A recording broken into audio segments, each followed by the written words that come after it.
اس پارا کیسے اللہ دیا گلاں کر رہے جنیاں قرآن ہے ہی نہیں. کنے بے شمار لوگوں نے بیوقوف بنا دیا کہ اللہ غفور رحیم. یہ اللہ تعالیٰ کی عنایت ہوتی ہے کہ ہمیں ایک لیکن وہ جو عرب تھے وہ تو امیین اس معنی میں کہ وہ ان پڑھ تھے، تو ان پڑھوں کو اللہ تعالیٰ نے وہ سمجھ دے دی کہ وہ سمجھ گیا، لیکن پڑھے لکھے یہ ہے اہل کتاب دشمن. ایک اس نے جو طریقہ اختیار کیا نا تدریج کا، جو حکیم صاحب نے بتایا کہ پہلے اسلام کا دفاع کرو، کوئی دعویٰ نہ کرو، صرف اسلام کی طرف سے مناظرے اور کتابیں لکھی آ رہی، اور یہ مسیحی لوگ تھے، ان کی بڑی یورش تھی نا اس وقت، یہ بہت کفر بک رہے تھے، بہت حضور پر حملے کرتے تھے. تو اس نے یہ محاذ سنبھالا، ان کا رد کیا، رد کرنے کے لیے ایسی ٹیکنیک اختیار کی کہ اگر کچھ چیزوں کا انکار بھی کرنا پڑے نا، ان کو ہرانا ہے، میدان جیتنا. یہ کام شروع کیا. کوئی نہیں کہا نبی، نہ کوئی عیسیٰ علیہ السلام کو کچھ کہا. آپ حیران ہوں گے کہ اب 30 آیتیں وہ کہتا کہ قرآن مجید میں صاف مل گئی ہیں جس سے پتہ چلتا کہ عیسیٰ علیہ السلام مر چکے. اب یہ لکھتا، مگر 12 سال جو کتابیں شائع کی ہیں، دین کی خدمت کرتا تھا، اس میں یہی ہے کہ وہ آسمان پر ہیں، زندہ ہیں، وہی دوبارہ آئیں گے. مسلمانوں کا ہم عقیدہ رہا، کوئی نئی بات نہیں دی. جب کچھ پھنس گئے، عقید مند بن گئے، جنہوں نے کہا یار یہ بڑا اسلام کا پہلوان اور اسلام کا دفاع کرتا، پھر کہا ہو میں تو غلط سمجھتا تھا کہ عیسیٰ علیہ السلام زندہ، وہ تو مر چکے. جو آنے والا تھا وہ نہیں آئیں گے، ان کا مثیل ہے، انہی صفتوں والا، اسی طرح کا عاجز، مسکین، حلیم الطبع جیسے مسیح تھے، وہ بھی تلوار لے کر نہیں آئے تھے. یہ مراد ہے کہ اس طرح کا آدمی آئے گا، وہ نہیں آئے گا. یہ پھر فتح اسلام اور اس طرح کتابیں جو تعالیٰ پھر یہ لکھی، اس پر کوئی ہنگامے ہوئے. مگر کچھ لوگ جو تھے انہوں نے کہا کوئی بات نہیں یار، عیسیٰ علیہ السلام مر گئے، پھر کیا ہوا. سر سید وغیرہ بھی تو یہ کہتے ہیں. نبی پھر بھی کہا، جس کسی نے کہا کہ آپ تو نبی بننا چاہتے ہیں، کہا اللہ کی اور فرشتوں کی اور سارے جہان کی لعنت ہے جو حضور کے بعد نبی بنے.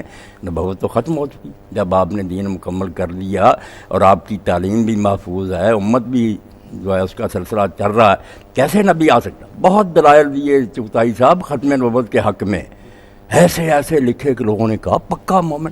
دہلی کی جامع مسجد میں کہا سید نذیر حسین رحمۃ اللہ نے جب کہا تو نبی بننے کا ارادہ رکھتا، اس نے کہا سارے اہل اسلام جمع دعا کرو کہ جو حضور کے بعد نبی کسی قسم کا بنے اس پر اللہ اور فرشتوں کی لعنت. اب لوگ مجدد وغیرہ تو ہضم کر گئے، مگر 1901 میں یعنی پورے 20 سال لکھتا رہا کہ نبوت بند ہے، کوئی نہیں. پھر وہاں جا کر کہ نہیں، جیسے عیسیٰ علیہ السلام کے بارے میں غلط فہمی میں تھا، اسی طرح یار میں تو نبی تھا مگر خواہ سمجھتا رہا کہ میں نبی نہیں ہوں. پھر پینترا بدل دیا 1901 میں. اور اس کے لیے کام بھی کس طرح کیا کہ ایک اس کا مرید تھا عبد الکریم سیال کوٹی، خطبہ وہ دیتا تھا، ذرا اچھا تھا بولنے والا، یعنی آواز کرتا تھا جمعہ کا، وہ عبد الکریم کرتا تھا.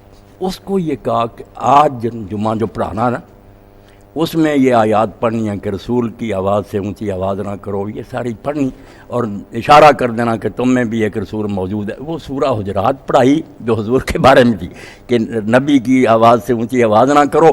وہ سارے خطبے میں اس نے ساتھ ہی یہ کہا کہ تم میں بھی اللہ کا ایک رسول موجود ہے. اب بہت سے لوگوں کو تو آگ لگ گئی کہ یار اور باتیں تو ہم مانتے تھے، یہ تو حد ہو گئی کہ ختم نبوت کا بھی انکار کر رہی ہے. بعد میں وہ گلے پڑ گئے، انہوں نے پکڑ لیا کہ آپ نے یہ کیا بکا ہے.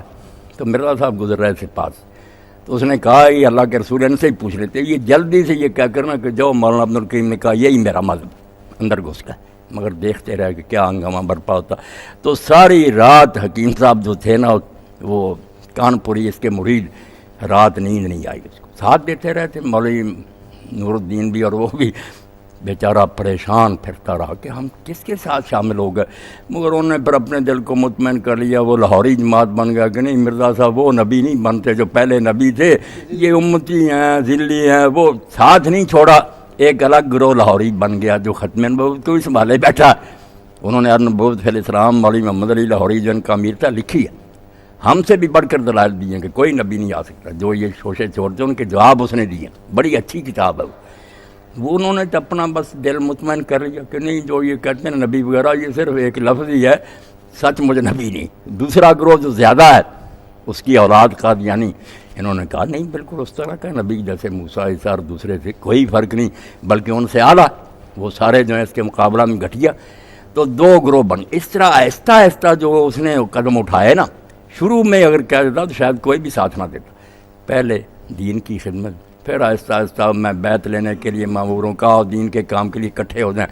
لوگوں نے کہا پیر بھی بیعت لیتے ہیں، کوئی بات نہیں. بیعت ہو گئی 8 سال بعد تبلیغ کی 1888 میں. پھر جا کر عیسیٰ علیہ السلام مر گئے، وہ کام شروع کیا. پھر بھی ختم نبوت کا قاہرہ 1901 میں پھر یہ شوشہ چھوڑ دیا. قدم اٹھائے ہیں بڑے ایک مکار آدمی کی طرح.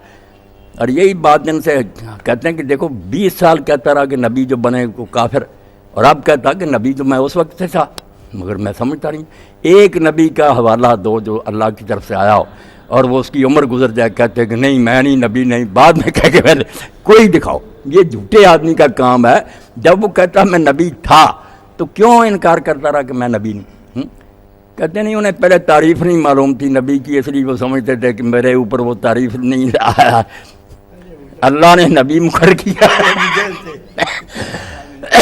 نبی تو پہلے دن ہی چوتھائی سے بڑا اعلان کہتا، وہ جانتا ساری دنیا دشمن، میں اللہ کا پیغامبر ہوں. کوئی مخالفت کر اس کو اپنے منصب کے سمجھنے میں کوئی غلط فہمی ہوتی، اللہ اس پر روشنی اتارتا ہے، وہ نور میں دیکھتا کہ میں واقعی اللہ کا نبی ہوں، فرشتہ میرے پاس. کوئی شک ہوتا؟ اس کی ہر بات ایسے ہی ہے کہ 12 سال عیسیٰ علیہ السلام زندہ ہیں، پھر یہ عقیدہ شرک بن گیا. ہاں نبی نہیں آ سکتے، پھر نبی ہو سکتے. پھر یہ بھی کہتا رہا کہ میرا ماننا نہ ماننا کوئی بات نہیں، میں اس طرح کا نبی نہیں جس کو نہ مانے کافر. یہ سب لوگ بھی مسلم. بعد میں پھر جا کر یہ بھی کہنا شروع کر دیا کہ نہیں یہ اسی طرح کے کافر ہیں جس طرح رسول اللہ کے منکر کافر ہیں، ان کا جنازہ نہ پڑھو، ان کو بیٹیاں نہ دو. اب یہ دیکھیں کیسی چالاکی. کہتے ہیں یہ شریعت والا نبی نہیں. بھئی شریعت والا اور کیا ہوتا؟ جب نبی آ کر یہ اعلان کرتا، بے شک وہ امتی نبی ہو، اعلان کرتا کہ میں نبی ہوں، شریعت تو آ گئی کہ مجھے مانو، یہ آرڈر آ گیا. اس کا یہ کہنا ہی دیا کہ میں نبی ہوں، اس میں یہ حکم ہے کہ میرے پر ایمان لاؤ، جو نہیں لائیں گے وہ کافر ہو جائیں گے. اور اسی لیے ساتھ ہی باقی احکام لاگو ہوگا کہ اب ان کے نکاح نہیں جائز، ان کے ساتھ جنازہ نہیں پڑھ سکتے، نماز. شریعت تو ساری لاگو ہو جاتی. دعویٰ نبوت خود تشریح ہوتی، قانون ہوتا ہے کہ میں اللہ کا بھیجا ہوں، مانو مجھے، جو نہیں مانو گے کافر ہو جائے. اور مسئلے مسائل نماز روزے کو چھوڑیں، بنیادی بات جو ہے تشریح وہ تو ہوتی.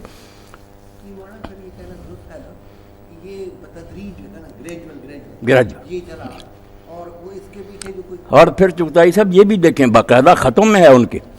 یہ حکیم نور الدین ظاہر ہے، یہ بڑا ہوشیار تھا، پڑھا لکھا. اس نے خط لکھا، وہ خط کا حوالہ ہے. کبھی نبیوں کو لوگوں نے مشورہ نہیں دیا کہ آپ بن جائیں. نور الدین نے کہا کہ مرزا صاحب میری تجویز یہ ہے کہ آپ یہ کہہ دیں کہ وہ دمشق میں اترنے والا جو مسیح ہے نا وہ الگ ہے، میں وہ نہیں، مگر ہوں میں بھی مسیح موعود ہونے کا آپ دعویٰ کر دیں. یہ اس نے کہا.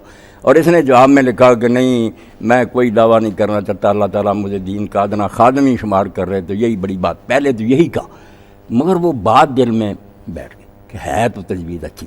تھوڑی دیر کے بعد پھر اعلان بھی کر دیا. یہ باقاعدہ تحریراً موجود ہے کہ نور الدین نے مجھے یہ لکھا. ہاں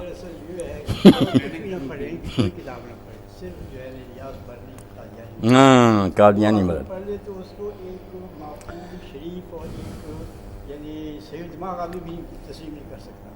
اتنی تضادات اس میں آپ کو ملے گی کہ آپ الیاس برنی کی وہ بہت اعلیٰ ہے، قادیانی مدد بہت ہے. کتاب جمع کر دیں اپنی طرف سے نہیں، ان کے جو سارے ہیں نا اسی کے حوالے سے 800-900 صفحے کی کتاب نا، بہت اس نے محنت کی.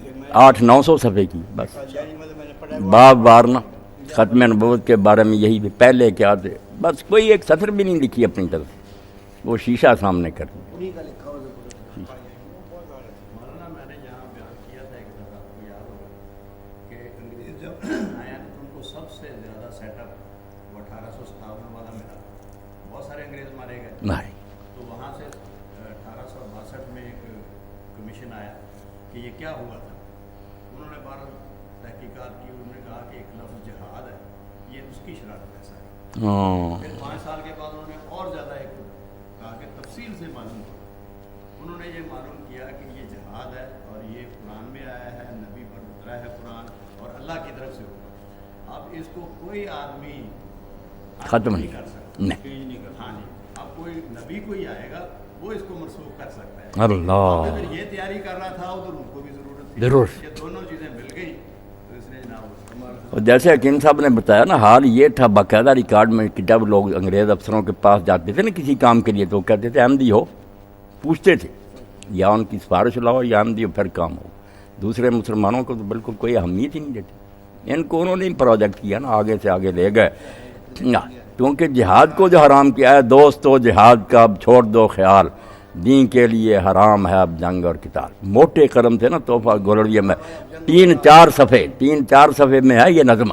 عنوان یہ ہے جہاد چھوڑ دو اب. ہاں انگریزوں کا اور کیا چاہیے تھا, ان کے لیے کوئی مجدد بنے نبی بنے, ان کا کیا بگڑا, جہاد نہ ہو, تختہ نہ ان کا لوگ الٹیں پھر خیر. جو اب تدلیل ہو رہی ہے وہ صرف جہاد چھوڑنے سے ہو رہی ہے. جہاد ایک طرف وہ لوگ جو تھے جو جہاد کے لیے بیچارے اٹھے, سید احمد شہید اور شاہ اسماعیل شہید, کچھ لوگوں کو ان کے پیچھے ڈال دیا کہ تم ان کی عبارتیں نکالو کہ انہوں نے بڑا بھائی کہا, انہوں نے یہ کہا, انہوں نے ایسا بدنام کیا کہ یہ وہابی ہیں, یہ رسول اللہ کے گستاخ ہیں, یہ ایک نئی امت ہے. وہ بیچارے دین کے لیے مرتے رہے. اور اس پر ہی میر سودا نے یہ بہت اچھی ربائی کہی اس زمانے میں دہلی میں, وہ بھی مجاہدین کے حامی تھے. انہوں نے کہا سودا قمار عشق میں شیریں سے کوہ کن, بازی اگرچہ پا نہ سکا سر تو کھو سکا. وہ شہید تو ہوگا, کس منہ سے اپنے آپ کو کہتا ہے عشق باز, اے روح سے آ تجھ سے تو یہ بھی نہ ہو سکا. صرف حلوے مانڈے کھاتے رہنا, فتوے دیتے رہے, ایک انگلی کا معمولی خون ہی نکلا. یہ باقاعدہ ان کے قاضی بن گئے انگریزی عدالتوں کے. مولانا احمد رضا خان کے بڑے جو تھے جج بن گئے, کوئی انگریز کے خلاف کچھ نہیں. وہ جو مارے گئے وہ بدنام ہو گئے کہ وہ گستاخ ہیں, بے ادب ہیں. اور کوئی اللہ کا بندہ نہیں کرتا کہ پڑھے لکھیں آپ لوگ, آپ خود لکھیں تقویۃ الایمان اور صراط مستقیم شروع سے آخر تک پڑھیں. اگر وہ بات نظر آئے جو یہ نکالتے ہیں تو آپ ہمارا منہ کالا کریں. جب پڑھنا ہی نہیں, اپنی طرف سے گاڑ لینی بات, تو لوگوں نے قرآن مجید پر تھوڑے اعتراض کیے.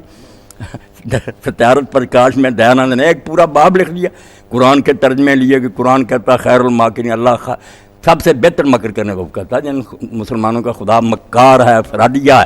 بھائی لفظ تو ہے مکر کا, کیا کریں جن کی نیتیں خراب ہوتی ہیں. مولانا احمد رضا خان نے بھی جہاد کی مخالفت کی. نہیں, جہاد تو خیر انگریزی حکومت میں کچھ سوال ہی نہ پیدا ہوتا تھا, نہ اس وقت وہ ہمارے پاس اتنی طاقت تھی. باقی جانے ہی ذائقن, مگر جہاد کو ویسے نہیں نا حرام کیا جیسے ہی غلام احمد. اس نے تو دوسرے علماء تو اگر کہتے تھے نا کہ حالات نہیں یا شرائط نہیں پوری, وہ الگ بات ہے کہ آخر کو استطاعت تو ہونی چاہیے, طاقت. یہ تو سرے سے کہتا تھا نا کہ نہیں, وہ دور گیا. بلکہ اس نے ظالم نے انبیاء پر اعتراض کیا, کڈا ظالم ہے. اللہ پر بھی کہتا جہاد جو ہے نا پہلے خون ریزی ہوتی تھی. موسیٰ علیہ السلام کے زمانے میں بچوں اور عورتوں کو بھی قتل کیا جاتا تھا. حضور کے زمانے میں اس میں ذرا نرمی آئی کہ عورتیں بچے نہیں قتل. اب میرے دور میں بالکل ہی خالص رحمت ہوگی کہ کسی کو کچھ نہیں کیا. یعنی اللہ بھی اس زمانے میں ظالم تھا کہ بچے اور عورتیں مرواتا تھا. اللہ, موسیٰ, رسول اللہ سارے بدنام کر دی. اور صحیح یہ ہے کہ شاید وہ نجات ہی پا گیا, کیونکہ وہ بیچارہ مانتا تھا کہ مجھے مراک کی بیماری کا نا اعتراف کرتا تھا کہ مجھے مالی خولیا, اس لیے اس کو قابو نہیں تھا اپنا. یہ اس کے بیٹے بشیر الدین نے بھی عدالت میں بیان دیا تھا کہ مجھے بھی ہے سر, ہماری خاندانی بیماری ہے, میری والدہ کو بھی مراکی کے پاگل.